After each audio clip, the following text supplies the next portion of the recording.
Patay ang isang lalaki matapos pagbabarilin sa kanya mismong bahay sa Camarin, Caloocan. Ang apat na salarin nakunan ng CCTV habang tumatakas.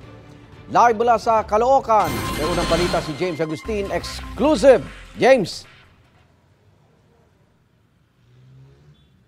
Iniimbestigahan pa ng pulisya yung posibleng motibo sa pagbabaril sa isang lalaki. Dito po yan sa Camarin sa Caloocan kaninang madaling araw. Mag-alas 2 sa madaling araw ng pagbabarili ng isang lalaki sa kanyang inuupahang bahay sa barangay 178. Kwento ng isang residente, nakarinig siya ng 2 putok ng baril at nasundan ito ng paghingi ng tulong ng kinakasama ng biktima. Nang sumilip siya sa bintana, nakita raw niya na paalis na ang mga salarin sakay ng 2 motorsiklo. Sa CCTV footage, nahagip ang 4 na salarin na palabas ng eskinita. Nakasuot ng sombrero ang 2, naka-helmet ang isa, habang nagtatakip ng mukha gamit ang hood ng jacket ang isa pa. Dead on the spot ang 33 anyos na biktima na nagtamo ng mga tama ng bala ng baril sa kanyang ulo at katawan. Sa imbestigasyon ng pulisya, nagiinuman ng biktima at kanyang kinakasama na may kumatok daw at tinawag ang pangalan ng biktima. Napag-alaman ng ilang buwan pa lang nangungupahan sa lugar ang biktima.